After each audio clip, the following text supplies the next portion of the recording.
25 ka local farmers sa Dumalaging Farmers Association ang gipaubos sa coffee production level 2 sa Provincial Government of Bukidnon.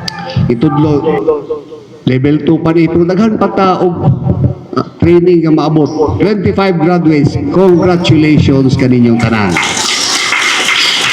Gipadangat sa 25 ka mga local farmers beneficiaries ang ilang dakong kalipay ug pagpasalamat sa Provincial Government of Bukidnon sa gipasiugdahang Coffee Production Level 2 pinaagi sa Grand Apex Integrated Farm atol sa ilang graduation ceremony Mayo 14, 2026 sa Barangay Dumalaging, Impasugong, Bukidnon. Dako kayo ikatabang kay so una kabalo naman ko magtanom og kape pero sa pag-abot ining programa nakatabang kayo kay kabalo na ko kung unsaon gyud ang saktong pamaagi.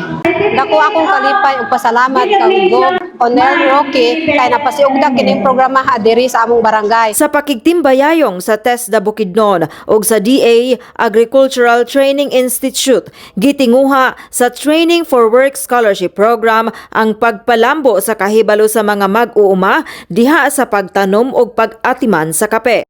Sa pinaagi sa kaninga programa, nakakato na sila sa mga project ni gobernador nga suportado nato o nakadawat na gid sila.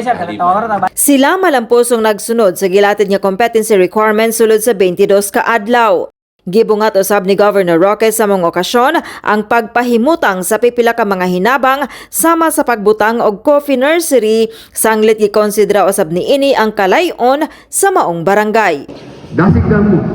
Kung ganahan mong suroy na ito pa, tanawa po ito yung sa ilang plastar na ito.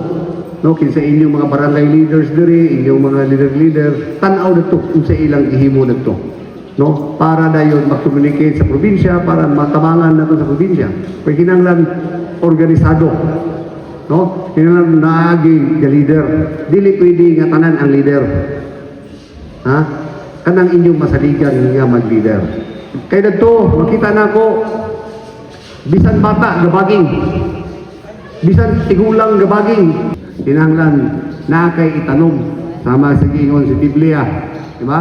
Unsay imong itanom maoy imong anihon, no?